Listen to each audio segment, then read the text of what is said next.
let's talk about reflexology. Oh shoot, we're really supposed to talk about, well, let's talk about Tapscott's reflexology first. I've got my own twist on this.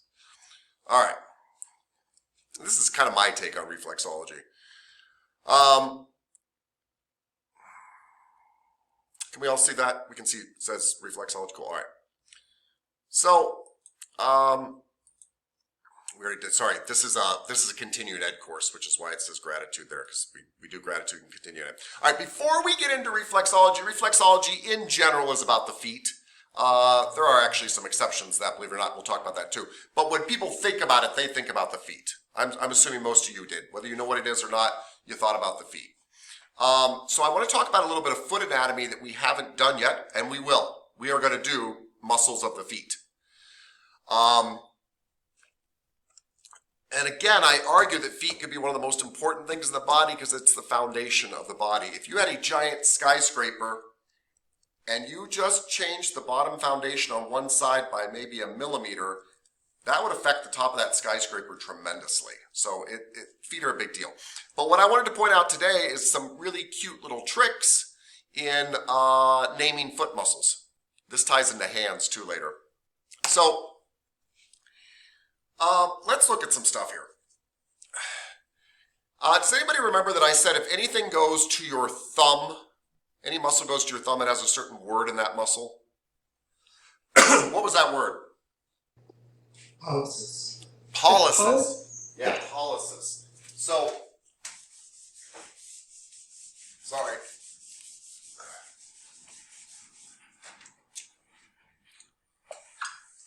That is pollicis with a P. If it goes to your big toe, what word does that have in it? Excuse me.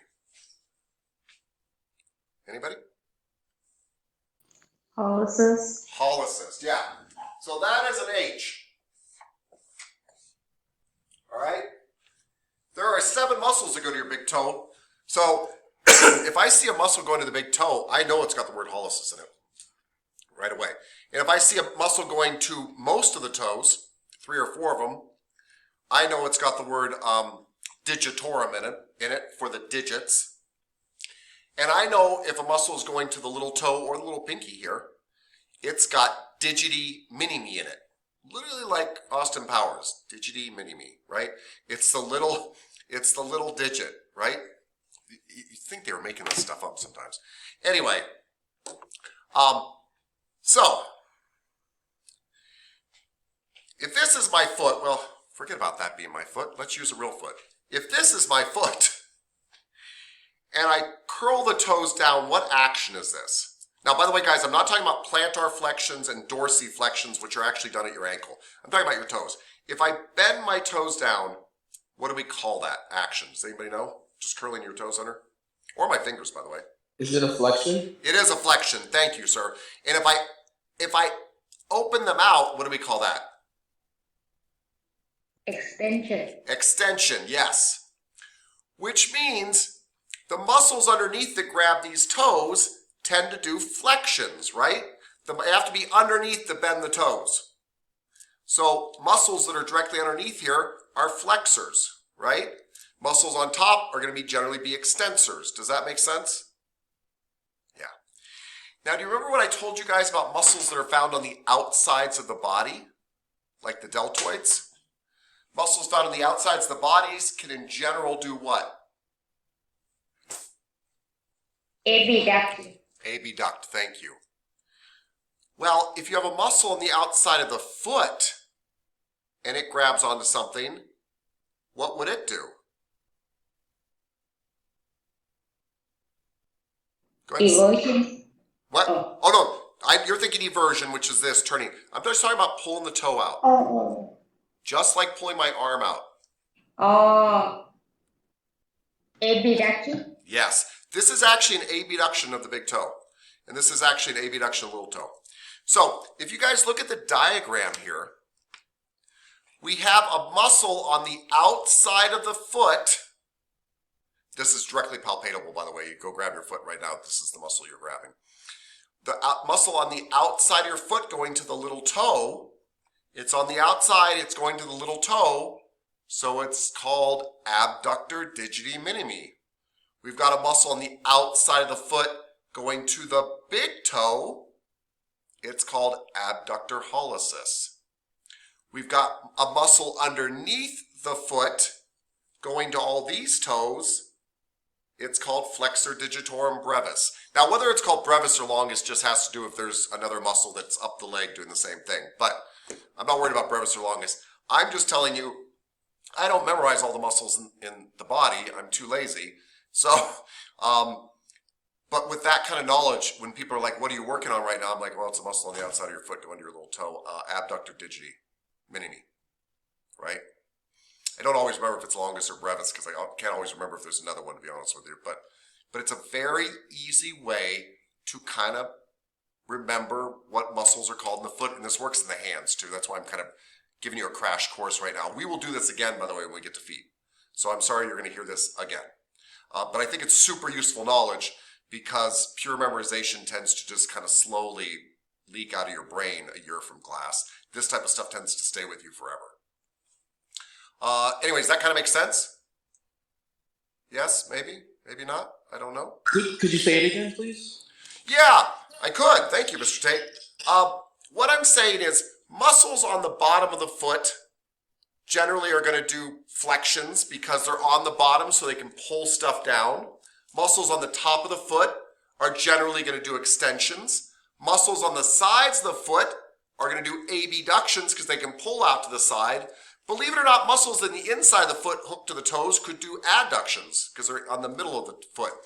But my point is it's just a way to kind of label muscles of the foot and hand. And muscles that go to the big toe have the word hallucis in them. Muscles that go to the little toe have the word digiti minimi in it. Muscles that go to the other toes, either 3 or 4 of them, have the word digitorum in it for digits. And this is true of hands too. And so you can start to name stuff that way. Yes, Mr. Tate, please. Okay. Are you recording this? I am. Yes. Okay. Yes, absolutely. Thank you, sir. And thank you for reminding me, but I am. So, does that kind of make sense just in general, the concept? Okay. All right. Thank you. A little bit of that. So, Mr. Blygen, if that's true, what would number 1 muscle be in this slide right here? That would be, hold on, it's now. Okay, so that one would be number 1, that's the abductor, not the digiti minimi. Yes, 100% true. Yeah. And you didn't really do that exactly for memorization, right? You kind of looked at it and went, oh, it's on the outside, it's an abductor, and it goes to the little digit. Yeah, digiti minimi. Cool. Very simple. Very, very cool. Miss Vincent, you are very kind to show your face right now. What's number 2 possibly? Okay. So the big toe. Yep, was, it's the big toe, and it's coming out from the side here. You see this tendon on the side? Yeah.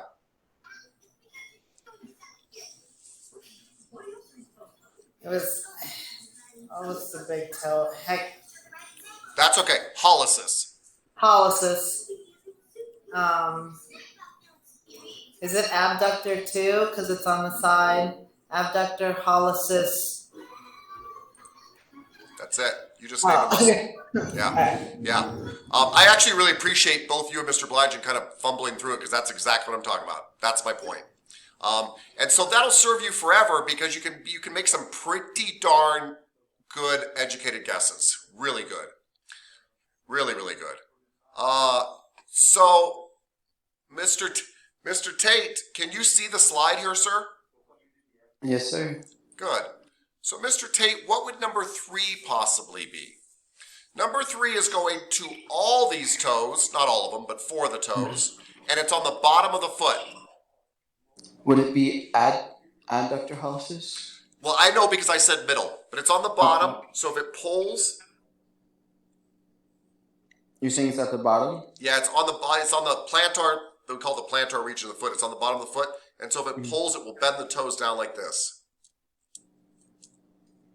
Would it be adductor flexor hollis? Or flexor? Yeah, just take out adductor. Flexor, Flexor. Okay. Sorry. flexor, and it's going to. Is it going to the big toe? It's in the middle, right? Yeah, it's actually going to toes 2, 3, 4, and 5, not the big toe. Right. So it wouldn't be hollis. It'll be it would be flexor, digitorum. Digitorum. Digitorum. Yes, meaning the digits. Oh, damn. Yeah, don't worry. But you got the idea. We're getting there. Good. By the way, everybody, this is just a crash course. We're going to do feet. But I thought this really helps when we get to feet if you're already like, oh, I kind of know little tricks and stuff. Cool. All right. Another example. This is actually, yes, Miss Lovitz, please.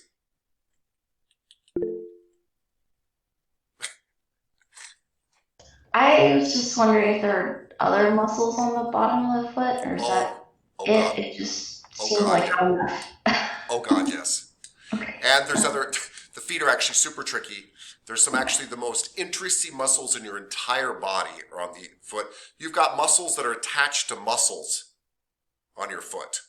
You've got muscles that are attached, I'm even trying to think how to say it. You've got muscles that are inserted into muscles and muscles that use muscles as origins on your foot. Like some crazy stuff. Feet are amazingly articulate. They have to be because, yes, you can't grab stuff with them and things like that, although many people can, but they have to actually balance you absolutely perfectly. So yes, this is just an overview of a concept. And there are layers, right? There's about 3 layers of muscle in the feet, maybe 4 or 5 if you start going between the toes. So yes, this is just top layer, simple stuff to make a point. So you're right. While I've got you here though, Miss Lovitz, what's number 1?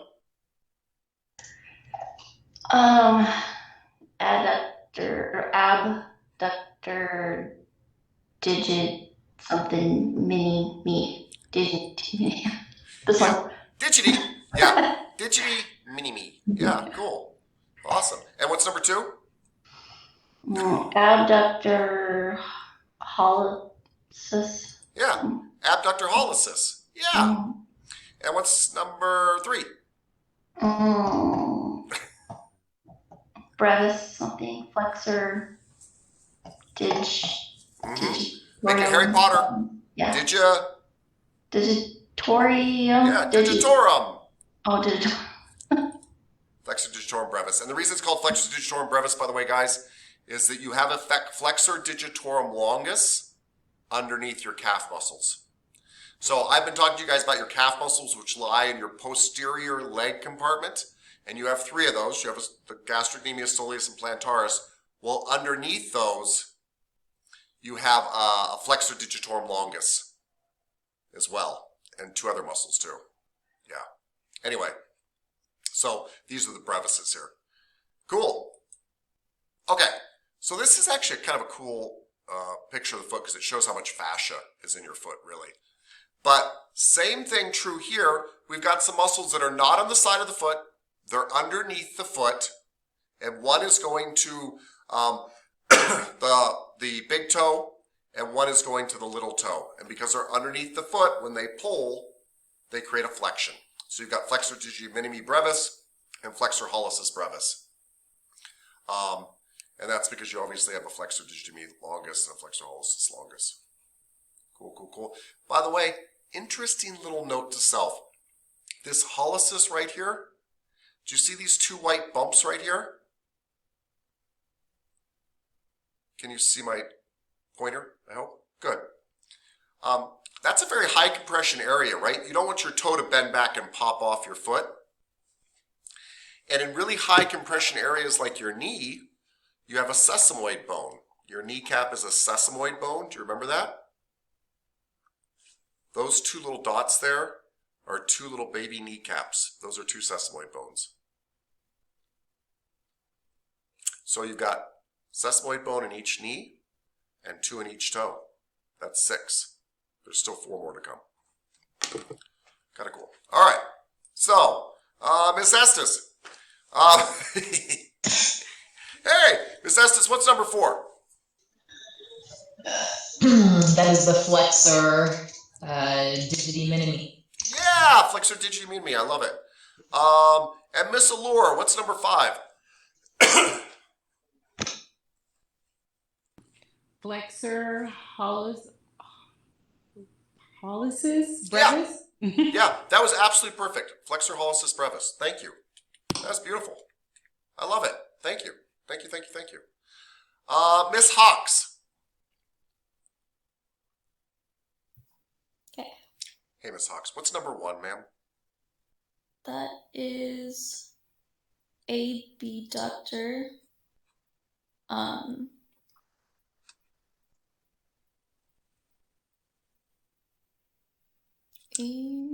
Abductor is correct, by the way, and it's going to a little tiny digit. Digiti minimi. Good job. Thank you, ma'am. Excellent. Miss Munoz.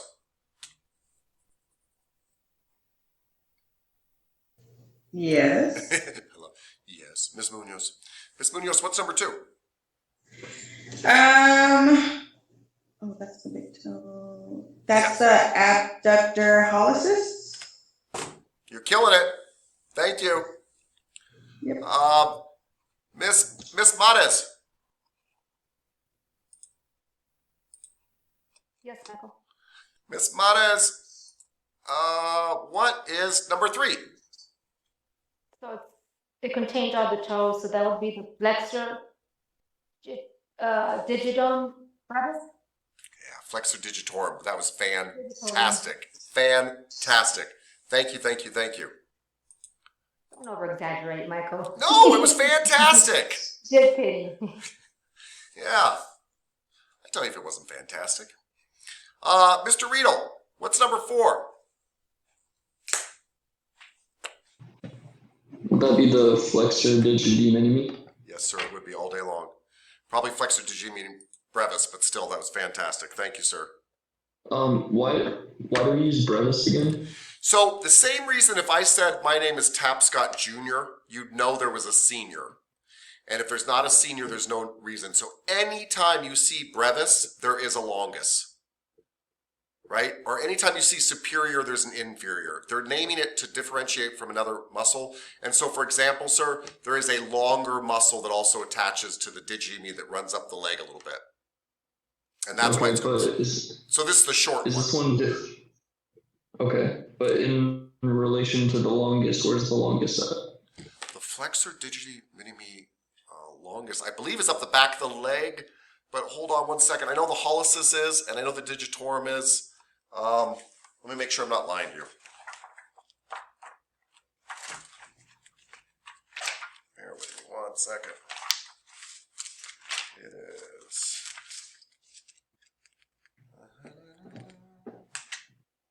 There's flexus hallucis longus. There's flexor digitorum longus. Maybe it's still in the pinky. Hold on.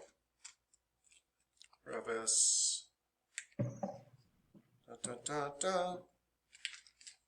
Well, let me pull up the picture. I can't find it here. You are challenging. Sorry, I'm sure we'll get to it. No, I'm really curious now. Hold on. Digiti minimi longus. Let's find out.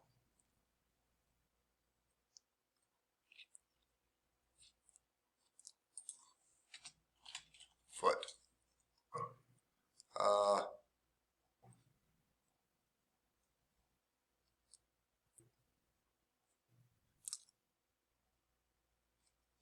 Come on, people. Oh, here we go. Let's see. It might be on the foot too, which is what I can't. Flexor digit. My question was really, is it like on top of the brevis or like is it on top of the foot? Yes, sir. Thank you for saving me. It is on top of the brevis. That's 100% for sure. But what I couldn't remember, and I still can't find, is if it most longuses attach by a tendon in the actual muscles on the backside of your leg. And that's what I was having a hard time figuring out. I'm still having a hard time figuring out. All I can find is the brevis, and there has to be a longus. longus. Mr. Ibarra said it was deep on the calf. Is it, sir, Mr. Ibarra? Save me. Yes. So is it flexor digitorum longus, flexor hallucis longus, and flexor digimi longus are all on the back side of the Yeah, they're leg? very Thank you. deep. Okay. The I knew the longest- hallucis and digitorum were. All right, so yeah, thank you for bailing me out. What took you so long? Oh my gosh, I was drowning here. Thank you, sir. No worries. So anyway, yes. So to answer your question, sir, it is underneath that, but it's not actually a muscle. It'll be a long tendon like a rope that runs down to that digiti minimi, and the actual muscle, the contractile tissue, will be on the backside of the leg, underneath the calves. In fact, when in doubt, you can kind of guess brevis for hands and foot muscles in general, and longus for things up the leg or up the forearm. But that's not always true. Miss Walker T, what's number 5?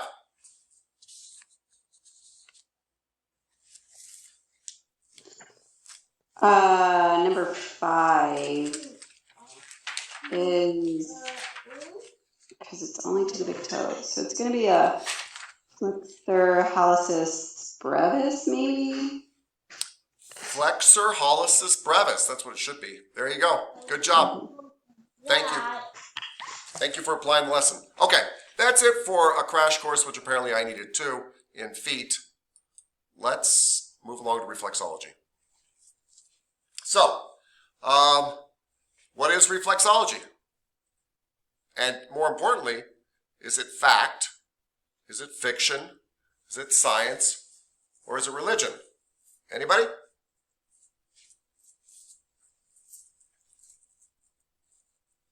Nobody want to take a stab at that? It's like good argument material. Yes, Mr. Blige. Oh, sorry. I'm sorry, Mr. Tate. I saw Mr. Blige raise his hand. Okay. Mr. Blige, please. I don't know the definition, but I feel like I always associate reflexology with like pressure points in the hands, or actually throughout the whole body, but primarily like in the hands and feet, and they usually associate with like other organs and other parts of your body. Yeah, I think that's a really good definition of reflexology. But you don't have an opinion on whether it's fact, fiction, science, or religion? My opinion of it is I don't necessarily believe in it.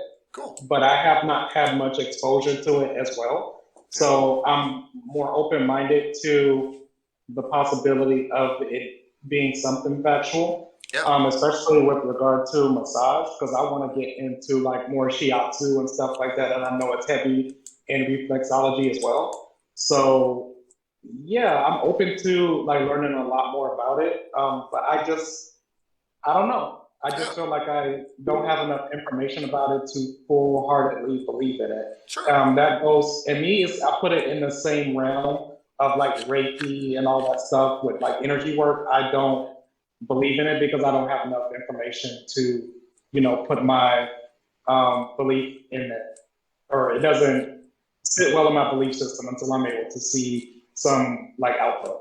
Yeah. You can neither confirm nor deny the efficacy of reflexology. I like that. Thank you, sir. Mr. Tate, what did you want to say, sir? I was gonna say it's an old science, like it's like prehistoric. Well, maybe not. Well, obviously not prehistoric, but No, I it's know. like it's really old. And if it works, like if it's like a placebo, and people found it to work consistently, then maybe there's some kind of fact to it. I mean, they had some evidence for it in the book. Yeah. So I love what you said. It's an old science. I like that. Thank you, sir. Ms. Walker T, yes.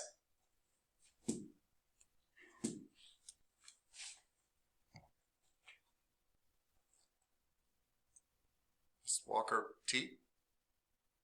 Gotta unmute. Sorry. Oh, that's okay. I was saying I'm going off limited knowledge of what it is as well, but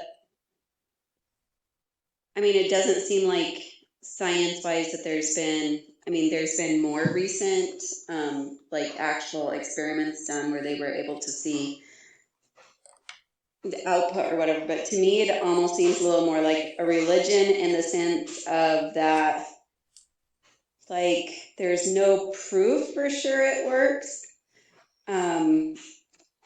And what I think the reason I consider it more like a religion is because I think those that do it and they really believe in it are probably going to get more benefits than someone who doesn't believe in it, because I think just that mind frame that you can put yourself into, which I think is part of religion, like it can change your outcomes because your mind is involved in it. And I'm not explaining it very well, but that's why to me I kind of view it a little more as a religion with my. You're saying it current requires some knowledge. faith like religion. Yeah. Yeah. Yeah. Very cool. Thank you. Ms. Trotter. I would say it could be all four, just because it depends on which way you look at it. Because I could see like where there's some fact behind it and some science, because they've like proved it with certain things. And then it could also be fiction because you could just decide not to believe in it and stuff. And then also that belief turns into religion. So I just say it's all four. I love that. Thank you. Thank you. Ms. Sarno.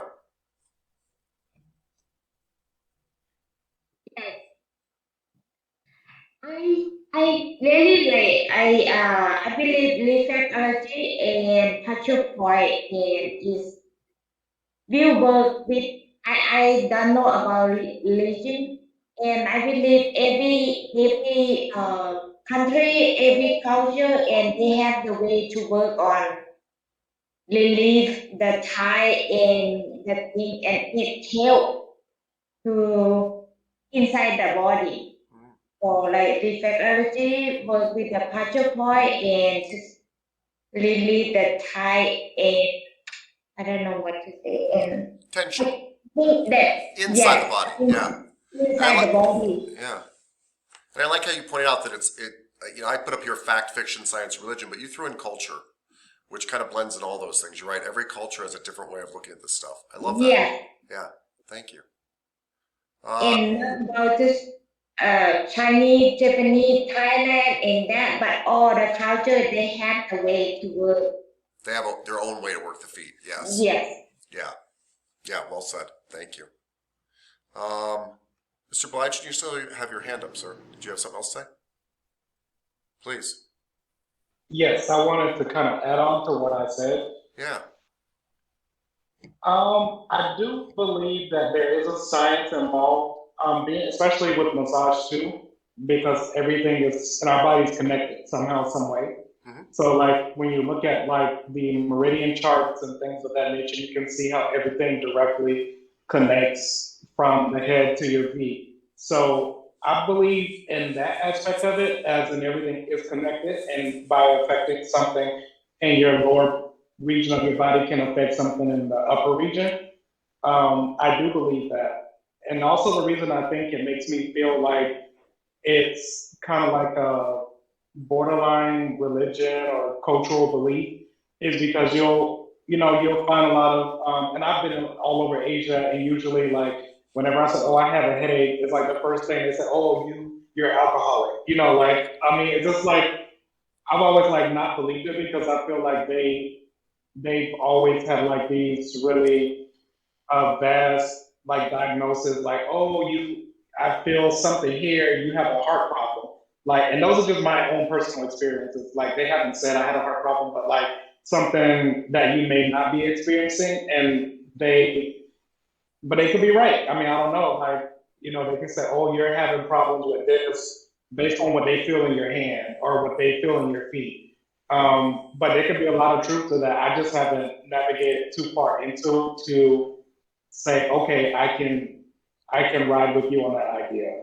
Yeah. But and I think it was Ms. Walker said, it does take a little ounce of belief in it, just like with anything that you do that is that maybe you can't see physically. You might have to believe in a little bit of something in order for it to work, like Reiki. Yeah. Wow. Yeah, we're touching on really interesting territory here when we start to say you have to believe in it to work. Yeah. Anybody else? Well, I really appreciate the input, Miss Estes. Yeah, it's isn't total Chinese medicine, like, isn't that all based on, these aspects of the different pressure points and, the organs being related to feet and hands and things like that? Is that's what okay. So I would say it was science, Maybe like an Yeah. ancient science, like Mr. Tate said. I love that. Yeah. That's very cool. All right, cool. Thank you, man. Mr. Tate, please. Oh shit! Come on. I was gonna add on to that. Has anybody disproven it? I mean, that'd be the best way to get rid of it. Like. Oh, that's good. Nope, I don't think they have. Okay. Yeah, that's a good point. Yeah, Mr. Blychen. Sorry, I just didn't know if your hand was still up. That's why I said it that way. Mr. I just had a little bit more to add to that. No, please. Just because each time somebody says something, they kind of bring something up. So sure. I kind of associate things like, and I hate to keep bringing Reiki up, but like I said, I put it. Oh, I think I can understand why you're bringing it up. Yeah. But like in my culture, like in the Southern Black community, like they always have like a holistic way of trying to fix stuff without going to the doctor. So, if you have like congestion in your chest, they would say, oh, drink, a cup full of grapefruit juice with some baking soda to help bring all of it up. And a lot of that stuff works, so I kind of have like that little bit of belief of those things. I don't particularly do them myself, but I've heard of them, like, do this and it should fix that. But I put all of those like in the same umbrella because I'm more of a scientific, like I need proof, like I need to be able to see that this works in order for me to believe in it. Yeah, makes perfect sense to me. Thank you. Ms. Walker T.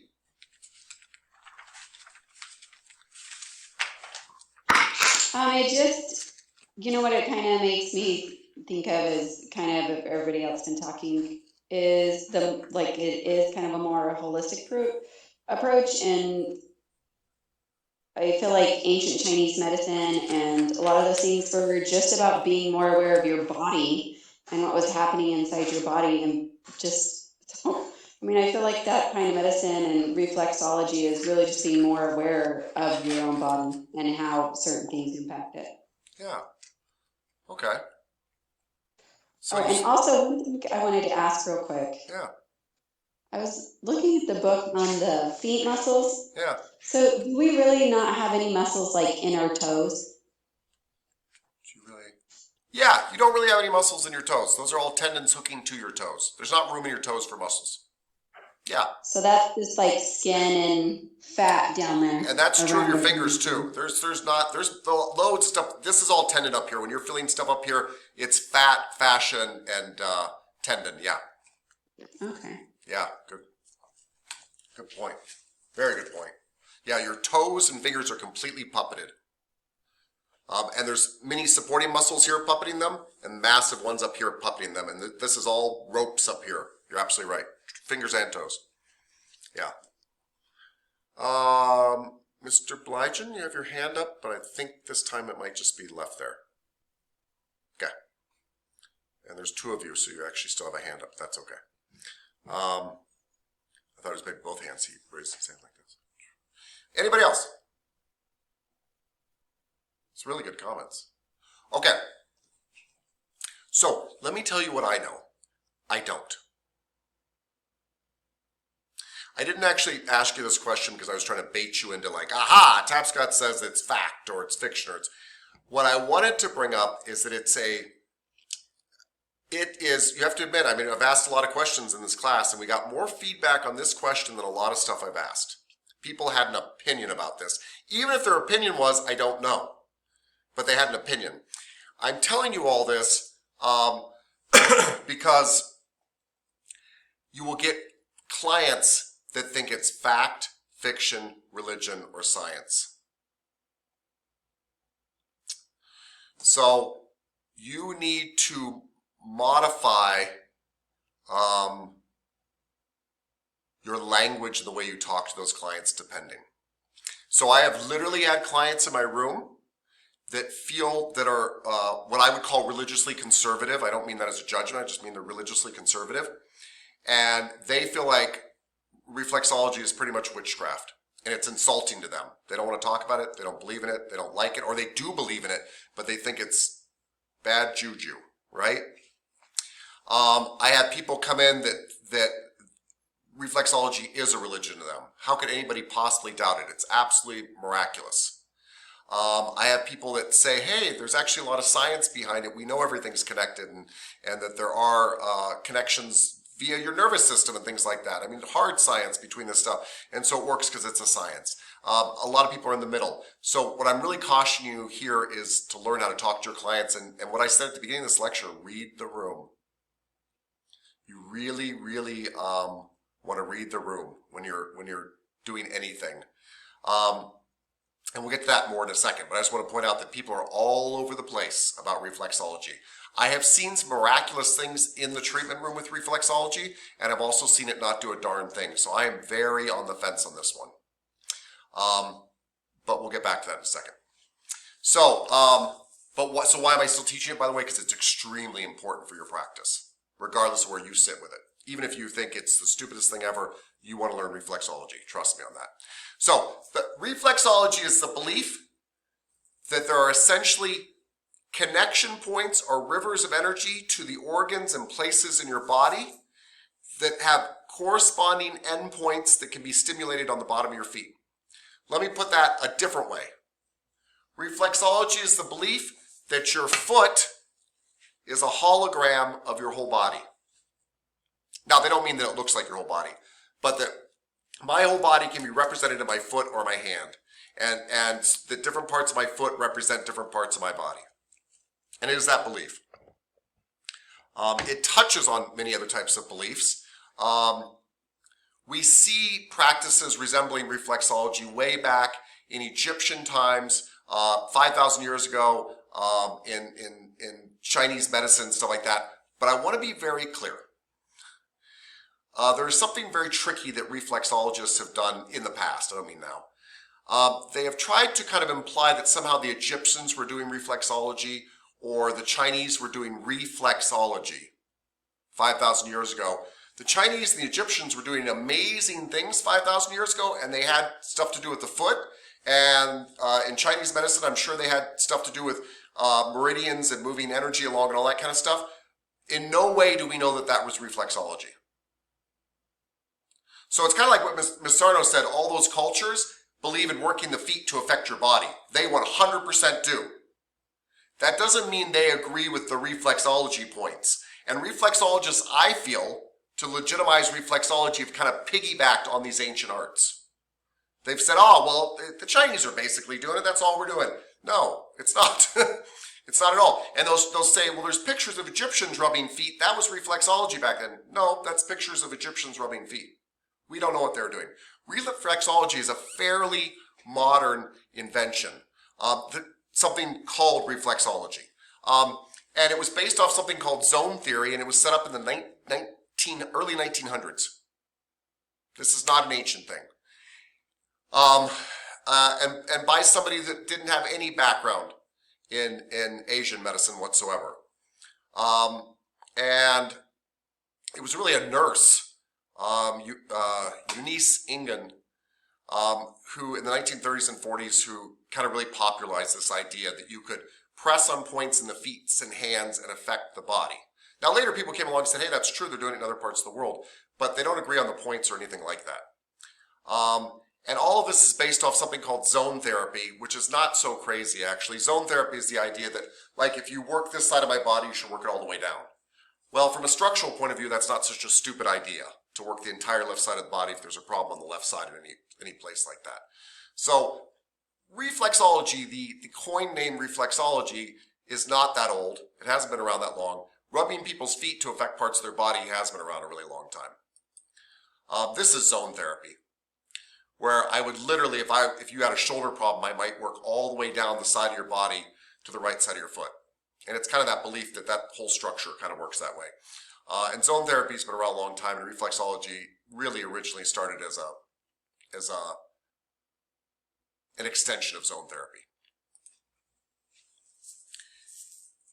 Eastern reflexology, which is still reflexology, by the way, but when they try to piggyback on Eastern massage, They say, well, it works because of these rivers of energy that connect to the feet, and that's true. We see that in Eastern massage, but they don't call it reflexology. They've got their own points that vary from culture to culture. The points in Thailand are different than the points are in Japan. They're different than the points are in China.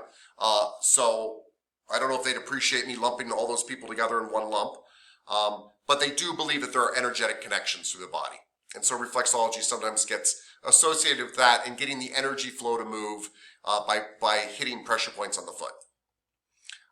This is just a picture of meridians. Yes, Miss Sarno, please, talk to me. Yeah, I believe sometimes we call the name differently. Yes. And maybe the same point, but we call the name differently each country. Yes. I love what you just said there for a lot of reasons. This is how I get along with people. I think that when we talk about things like reflexology, massage, God, all sorts of things, we are all dancing around subjects that are too big for any of us to truly comprehend. And then we get caught up in words.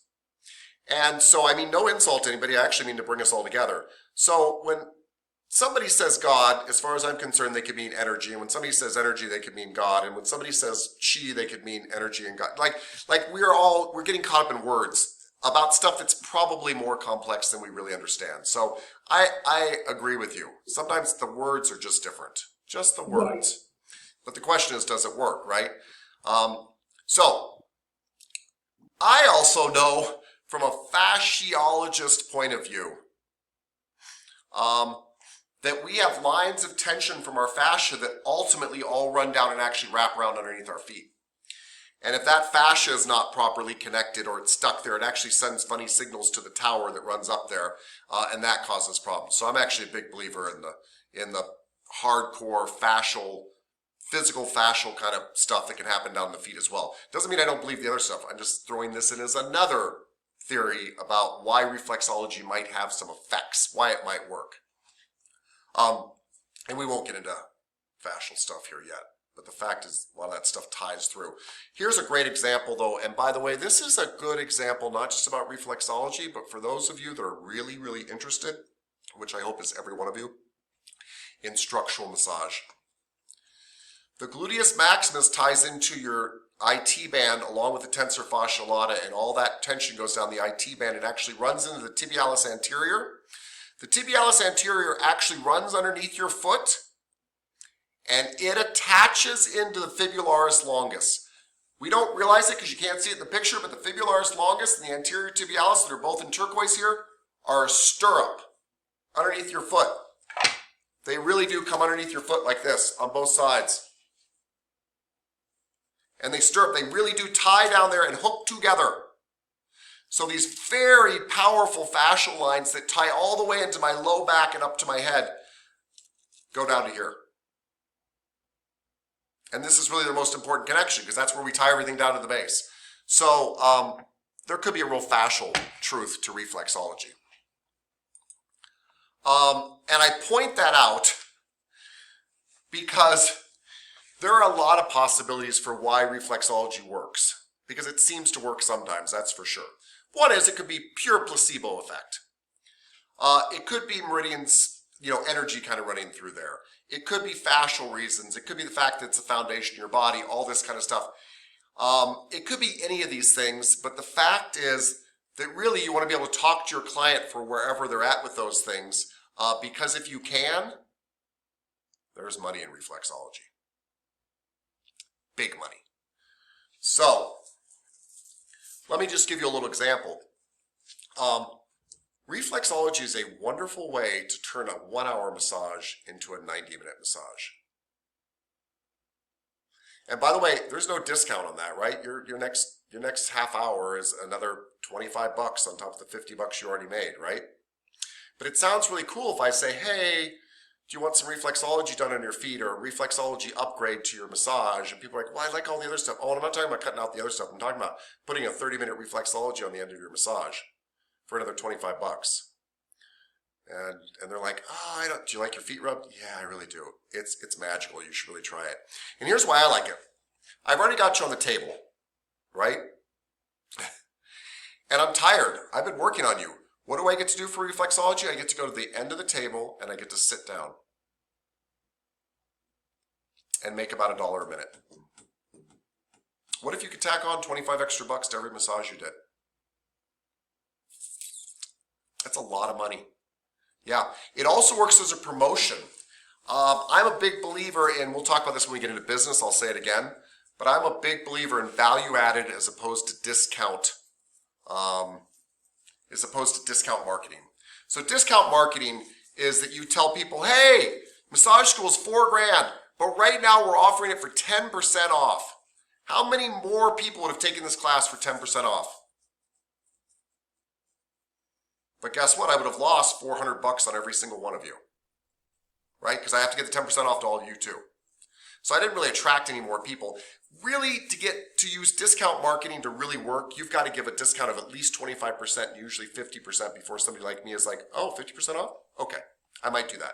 That might get me off my butt and actually buy, okay? So you lose a lot. And the problem is all your clients that were going to pay full price, they got the discount too. So you lose a lot with discount marketing. Value added marketing is this. Hey, Miss Trotter,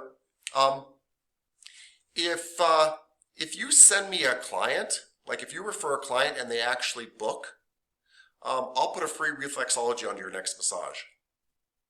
Now, I didn't say she could come in and get a free reflexology. I said I'd put it on her next massage.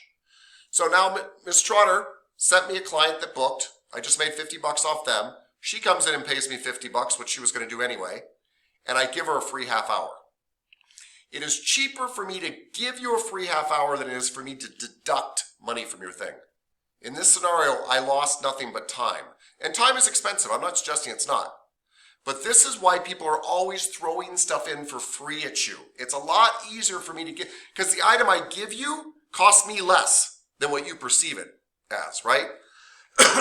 And that's called value-added marketing. And reflexology is incredible value-added marketing. Here's the other thing that's really sneaky that I didn't tell Miss Trotter. She loves me. She loves my massage. She sent me 4 friends so far. 2 of them became regular clients. The other 2, they're just not those type of people, whatever. So now I've gained 2 regular clients and she's gotten 4 90-minute massages for the price of an hour. Now she's run out of friends to send me. But guess what? Miss Trotter's addicted to 90-minute massages now. Guess what? She starts paying for them. She's like, you know what? I like the reflexology so much I don't care. I'm going to do 90 minutes from here on out. She just upsold herself. Don't underestimate reflexology. You will make a lot of money. And if Miss Trotter was into it like, oh my gosh, it's so mysterious and amazing. Yes, it is. I'm not lying. It is mysterious and amazing. Oh my gosh, I think there's a real science behind this. Yes, I bet there really is a real science behind this. I wonder if it's just foundational. Yep, it could just be foundational. I can talk to her without lying any direction she wants, but I'm going to talk to her about the way she likes to talk about reflexology. Yeah? Cool. And how many of your clients wear these or will? Pay attention to the ones that wear these and the bottom of the shoe is red. Because those heels, as some of you know, cost them about $1,000. Those clients can get massage 2 times a week, every week, and do. And their feet are killing them. And they like it that you call it reflexology because it's kind of exotic, but really they just want their foot rubbed. They wouldn't care what you called it, but it's kind of cool for their friends while they're out shoe shopping. If they can be like, oh, I get reflexology at the end of my massages, you got to go to see Michael. He's the best. And they do that. So there's nothing wrong with wearing high heels, by the way. This is not a decree. You should not wear them all the time, though. But look what it does to your foot. You take out the squishy of your foot, and you go to rammy. Literally, the bones. Look what the bones are doing there every time you take a step. Bam, bam, bam, bam, bam, bam, bam. So, those feet are sore, and those feet are expensive.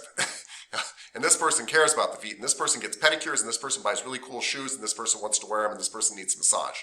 This person also probably has shortened calves, by the way. Because when your foot's in a plantar flexion all the time, your calves start to shorten up too. So they're going to need lots of dorsiflexion and lots of calf work, and they're going to love you for it. So that's important too to consider. So why might reflexology work? There's 34 joints. 34 joints. Remember the shoulder we studied? 3 joints. Sternoclavicular, acromioclavicular, scapulothoracic. 34 joints, 3 joints. Yeah. That could easily be, I mean, there's just so many things that could go wrong with 34 joints. There are extensive nerve distribution throughout your feet. So when you do touch the feet, it does go back to the brain in all sorts of ways. Your lymphatic system. Remember the lymphatic system that picks up all the junk from your body that your circulatory system can't pick up because it's too big? Well, lymphatic system is a low pressure system. Where does it pool? Please somebody say your feet. It pools in your feet. Are we moving lymph back up? Yes. Your foot position sends postural information to your central nervous system. Think about this for a second. My feet are telling me right now, not just my inner ear, by the way, that helps a lot, but my feet are telling me right now how I'm standing. If they're a little bit messed up, they literally send crooked information to my head. So just rubbing them can help reset those sensors so that I'm back on straight. Yes, Miss Walker T, please.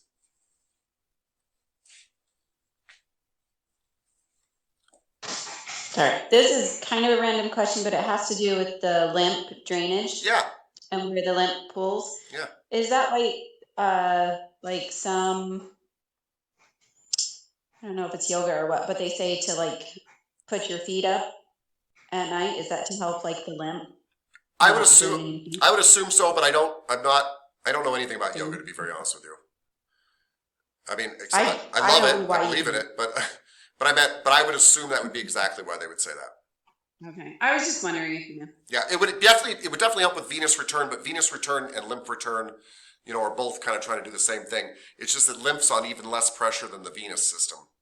So yeah, I would guess that's exactly why. Yeah. So by rubbing the feet, you could reset all the sensors in there so somebody stands better, which makes their whole body feel better. Meridians of energy, the zone theory, the Tapscott fascia theory. It's the foundation to their entire body. And it feels good. Don't underestimate making somebody feel good and having that affect their health. How many of you have been in love before? Maybe you are right now, but do you remember when you fell in love how you felt physically? I understand the whole part like, oh my God, they're so wonderful, I can't wait to see them again. But do you remember that you actually felt like, I feel really healthy today. I'm full of energy. Like, no, I mean, I feel better. I feel stronger. That was love making you feel that way. When you make people feel better, they are better. In fact, think about it when you have a problem. Really, your problem usually is, I don't feel good about this thing. It's not actually the thing so much. You think it's the thing, but it's feelings. So making people feel good and rubbing their feet really probably does affect their health. I don't say probably, it does. It could be all those things. And here's the big kicker, everybody. It could easily be none of those and still work. And here's what I mean by that. I have often fixed a client in massage by doing what I was doing, but it fixed them for a reason different than the reason I was doing it. Like I've often been like, oh, I think they've got a problem in this area and it's tied to blah, blah, blah. And I push on that area and they do get better, but that wasn't their problem. It was another thing that I didn't anticipate. So reflexology might work fantastically, but we're completely wrong why it works because it's so amazing. The human body is so amazing. The fact that we're all interconnected is so amazing. The fact that we can share feelings is so amazing. I mean, there's a lot of reasons. So I'm just trying to impress on you that it's got all these values and such. Cool. All right. Oh, ready to rub. Yeah, sorry. This is from a continuing ed class where I get everybody. Well, they're always freaked out by this point because you got to rub feet. So let me go back to the picture before. Well, actually, let's take a quick 15-minute break. Let's take a break. Usually when you do reflexology, you have a chart like this. Can we all see this chart? Good. Memorize it. There's a 100-question test on. No, I'm kidding. People try to memorize this chart and it's painful. And guess what? You will find other charts that aren't quite the same as this one. They're not radically different, but like the brown intestines there that they have in the middle, they'll be down further. They'll be up higher. Things will be different because people don't agree. Reflexology is most definitely an art and not a science in that sense. The points are not exact. And I want you to remember this because you will get a client that has studied a chart for a very long time. They'll be like, what point is that? And you'll be like, it's the whatever. And they'll be like, no, it's not. And you need to let them know nicely that there's really a lot of different interpretations. Most charts generally agree on general places, but when we get down to like, it's that millimeter, it's that spot right there, not in reflexology. So what do I do with this huge chart in my head? That. Reflexology does work this way in the sense that all the charts agree to this. The left, sorry, this is the right foot. The right foot represents the right side of my body. Period. The left foot represents the left side of my body. And the big toe is my head. And the heel is down about where my bottom is.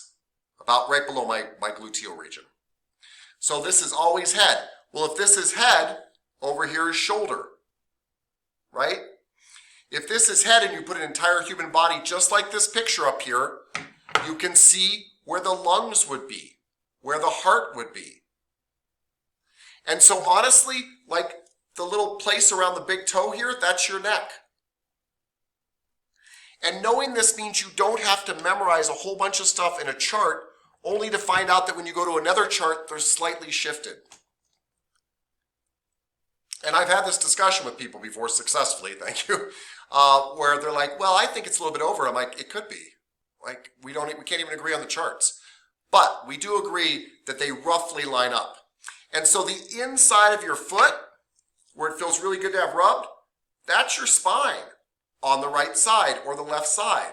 Your low back is roughly right down in here, down in the arch. Does that kind of make sense? So now if we go back and look at this, which is, by the way, they're trying to show you that same thing here. This is how I do reflexology in generalities. And that gets you back to here. But it's really helpful if you superimpose a body kind of from the bottom up to the head on top of 2 feet or 2 hands. And that is honestly, out of everything I told you today, besides read the room, read the room, read the room, that's actually probably one of the most important things. Miss Walker T, you've got your hand raised. No? Okay. Maybe? Yes? No? Okay. Anyway, that's what I wanted to leave you with. Because there's so many points to remember and so many things to do. We will get to... Excuse me, sir? Yeah. Oh, sorry. No, I sorry. changed the device. I was looking for the heart. Yeah. So the heart is exactly where you think it is, kind of below the lungs. I don't know why they don't show it on here. Let's see.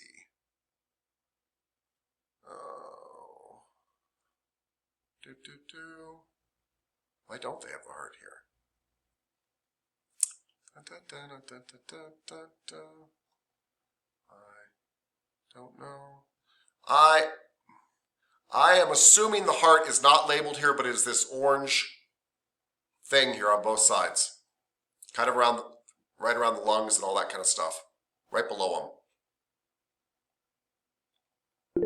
Oh, I'm sorry. On this chart, the heart is right here where this dotted line is.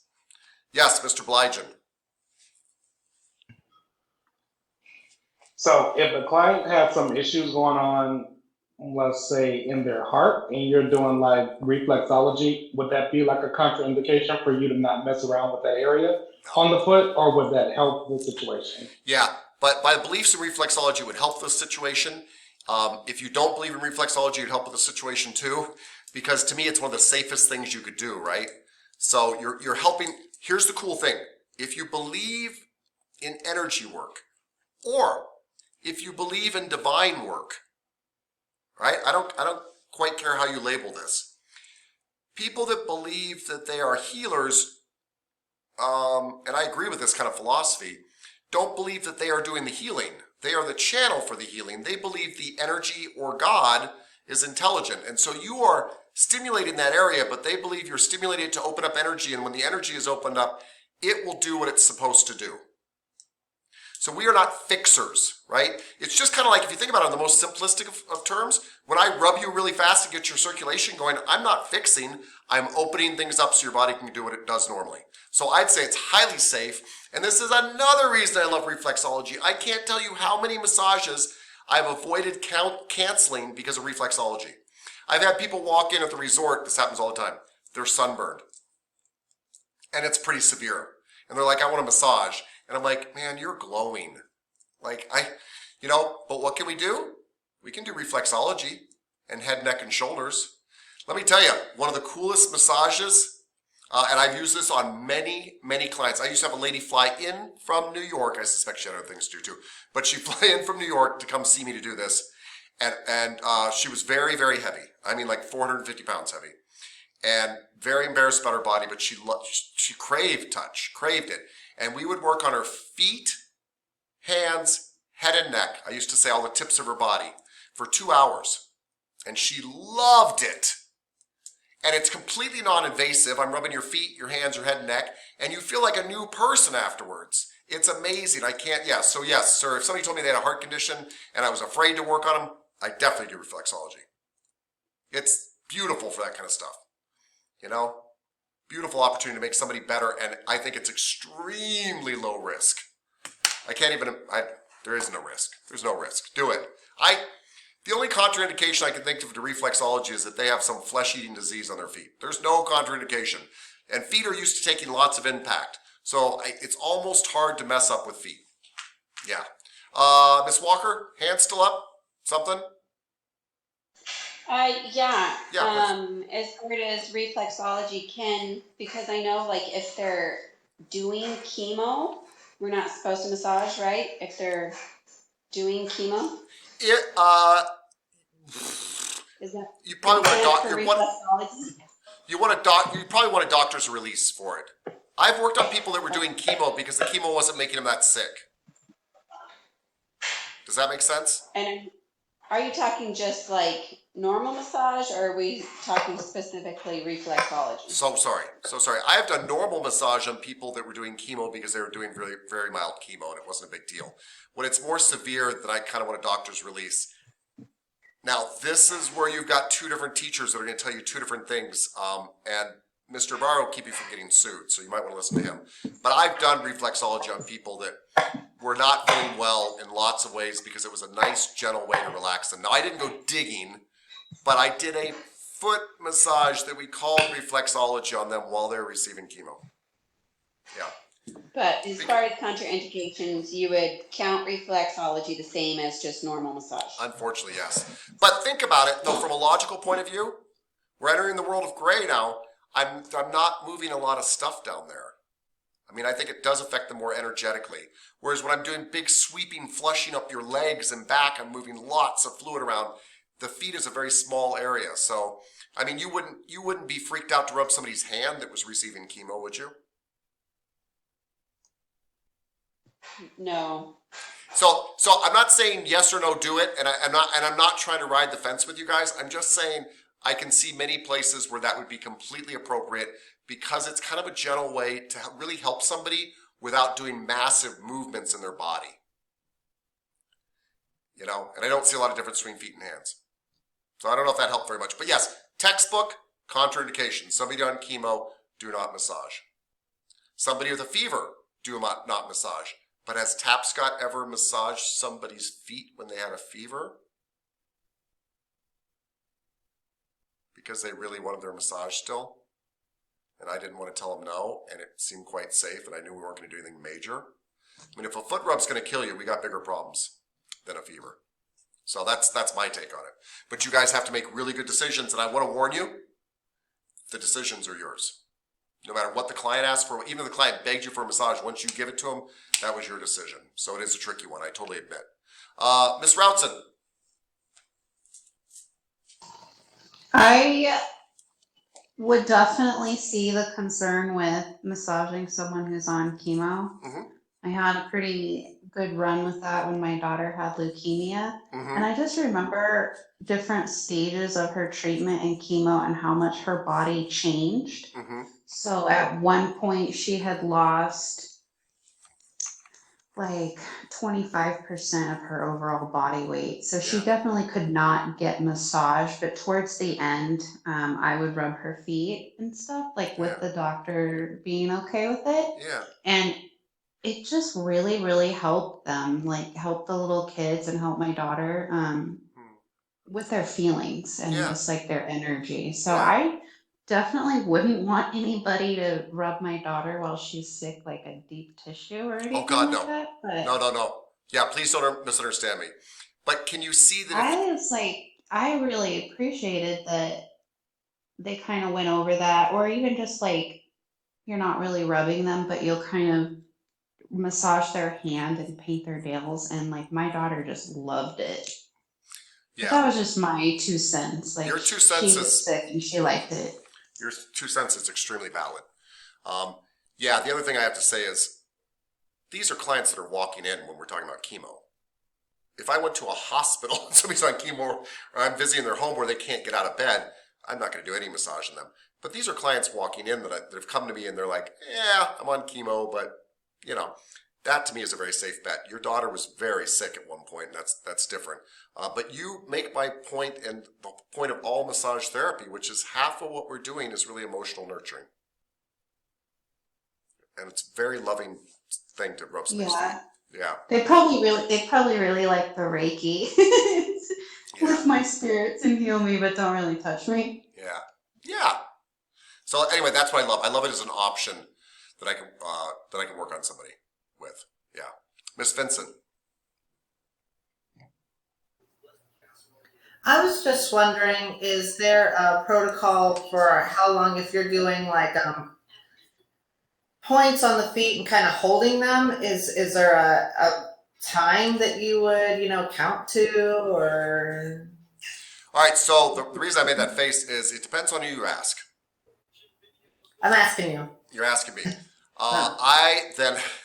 Then I will tell you what a Zen master told me once. When I was like, how long do we hold the points? And he said, until they release. So his point was you are not counting time, you're not doing something like that. You're waiting to feel change in that area. And that is actually the general premises I use, except that after a while it gets ridiculous. After a while you're like, the client's going to get tired of me just sitting here for a minute. They're going to want me to move on. And I think it gets annoying, so I move on. So 5 to 20 seconds, if you want kind of a parameter. Okay. I think after 20 seconds, I've held stuff 2 minutes, but on many occasions. But it was with the understanding that the client wanted that, and we were really trying to get something to let go. And in general, after 20 seconds, people are like, let's get going on to something new. They get irritated, for one thing. Yeah. Okay, thank you. Mr. Tate. I haven't heard anything about having to have a certification or anything for this reflexology. Is there something that you have? You can get certification reflexology, but you guys are all legally allowed to provide reflexology and call yourself reflexologists after you get your massage license. It's legit. Now, I don't like putting stuff on my business card that I haven't had some additional training in. So I think if you're going to put reflexologist on your card, it might be good for you to take a continuing ed class. But would you be breaking the law? Not at all. You are allowed to do reflexology and pregnancy massage and all that stuff in your massage license. Yeah, that stuff's legit. Okay, I have I have another question. Sure, please.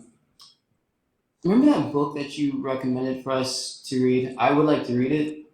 The book about I think the guy was a professor, and he has all of his quotes or his love seminars. Yeah. Living, Loving, and Learning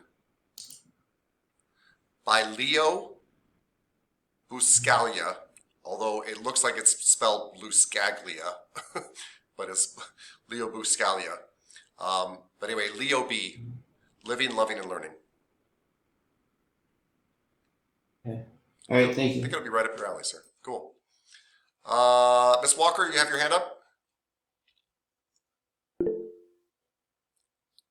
No, sorry. Okay, it's all cool. Okay, so anyway, so all this reflexology stuff aside, you need to get good at feet. And I know that there are some amazing people out there that I know very well that aren't very fond of feet. People that I think very highly of, you know. Get over it. Your client's feet are probably one of the cleanest things in their body. Their hands are disgusting. Even if they just washed them, the minute they touch the doorknob out of the bathroom or wherever they're going, hands are terrible. Feet might be stinky. They might smell like vinegar. They might be a little sweaty. But in theory, if they wash them and put clean socks on them, they're probably one of the cleanest things in their body. And people who love foot massage love it. So is there anybody here who loves foot massage? Yes. So, Miss Vincent, if money is no object, how long would you like me to rub your feet for? Well, I'd never get tired of it, so. And that's the answer that I get from everybody who loves foot massage. Everybody's like, well, how much time do we have? Right? I mean, I watch a 2-hour movie with my girlfriend and rub her feet, and she's like, are we done? I'm like, it was 2 hours, man. Yes, it's wonderful. So this is your great little additional thing, and people that love it, love it.